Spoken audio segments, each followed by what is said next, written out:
Hi friends, അസ്സലാമലൈക്കും. ഹിബാസ് വേൾഡിലേക്ക് എല്ലാവർക്കും സ്വാഗതം.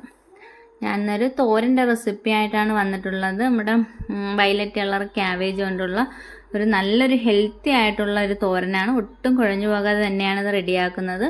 അതെങ്ങനെയാണെന്ന് നോക്കാം. അതിനായിട്ട് ഒരു ക്യാബേജ് എടുത്ത് അതിൻ്റെ മുകളിലത്തെ തൊലിയൊക്കെ കളഞ്ഞതിന് ശേഷം നന്നായിട്ട് കഴുകി ക്ലീൻ ചെയ്തെടുക്കുന്നുണ്ട്. അതിനുശേഷം ഒന്ന് കട്ട് ചെയ്തെടുത്തിട്ട് നമുക്ക് എത്രയാണ് ആവശ്യം അതിനനുസരിച്ച് അരിഞ്ഞെടുക്കാൻ കേട്ടോ. ഞാൻ അതിൻ്റെ പകുതിയാണ് എടുത്തിട്ടുള്ളത്. ഞാൻ നന്നായിട്ട് കനം കുറച്ച് ഞാൻ കട്ട് ചെയ്തെടുക്കുന്നുണ്ട്. ഇത് അങ്ങ് പൊടി പൊടിയാ കുത്തിയല്ല അരിഞ്ഞിട്ടുള്ളത്, കുറച്ച് നീളത്തിനാണ് അരിഞ്ഞെടുത്തിട്ടുള്ളത്. തോരൻ റെഡിയാക്കാനായിട്ട് ഞാൻ ഒരു മൺചട്ടിയാണ് അടുപ്പത്ത് വെച്ച് കൊടുത്തിട്ടുള്ളത്. അതിലേക്ക് ഒരു സ്പൂൺ എണ്ണ ഒഴിച്ച് കൊടുക്കാം. എണ്ണയൊന്ന് ചൂടാകുന്ന സമയത്ത് കുറച്ച് കടുവിട്ട് പൊട്ടിക്കുന്നുണ്ട്. ഇനി അതിലേക്ക് ഒരു സവാള ചെറുതായിട്ട് കട്ട് ചെയ്തതും ആവശ്യത്തിന് ഉപ്പ് ഇട്ട് കൊടുക്കാം. ക്യാബേജിനും കൂടെ ആവശ്യമായിട്ടുള്ള ഉപ്പും കൂടെ ഇട്ട് കൊടുത്തിട്ടുണ്ട്. അതിനുശേഷം നന്നായിട്ടൊന്ന് വഴറ്റിയെടുക്കാം.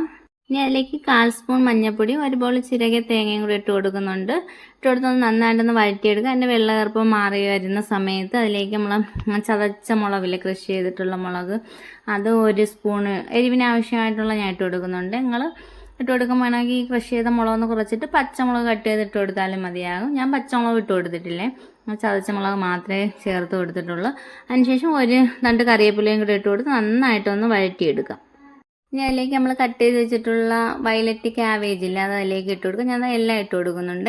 ഇട്ട് കൊടുത്ത് നന്നായിട്ടൊന്ന് മിക്സ് ആക്കിയതിന് ശേഷം നമുക്ക് ചട്ടിയുടെ നടുക്കോട്ടൊന്ന് തട്ടിപ്പൊത്തി വെച്ച് കൊടുത്ത് അടച്ച് വെച്ച് വേവിച്ചെടുക്കാവുന്നതാണ്. ഇതിൽ നമ്മൾ അഡീഷണൽ വെള്ളമൊന്നും ചേർക്കണ്ട കേട്ടോ. വെള്ളമൊന്നും ചേർക്കാതെ നമ്മൾ ആദ്യം എണ്ണ ഒഴിച്ചിട്ടുണ്ടല്ലോ, എണ്ണ പിന്നെ തീർന്ന് കുറച്ച് വെച്ചിട്ട് നമുക്ക് ആവിയിലത് നന്നായിട്ട് വേവിച്ചെടുക്കാം. അപ്പോൾ ഒട്ടും കുഴഞ്ഞു പോകാതെ തന്നെ നന്നായിട്ടത് കിട്ടുകയും ചെയ്യും. ഒരു 10 മിനിറ്റിൻ്റെ അടുത്ത് ഞാൻ അടച്ച് വയ്ക്കുന്നുണ്ട്.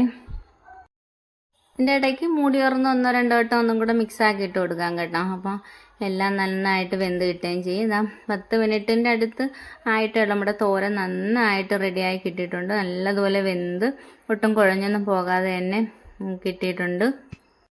അങ്ങനെ നമ്മുടെ ഹെൽത്തിയും ടേസ്റ്റിയുമായിട്ടുള്ള വയലറ്റ് കളറ് ക്യാബേജ് തോരൻ റെഡി ആയിട്ടുണ്ട്. എല്ലാവരും ഇതുപോലെ ഒന്ന് ട്രൈ ചെയ്ത് നോക്കണം. സൂപ്പർ ടേസ്റ്റാണ്. അതുപോലെ നമ്മൾ വെള്ള ക്യാബേജ് തോരൻ വെക്കുന്ന സമയത്ത് ഒരു സ്മെല്ലും കാര്യങ്ങളും ഇല്ല, ഇതിനകത്ത് അതൊന്നുമില്ല.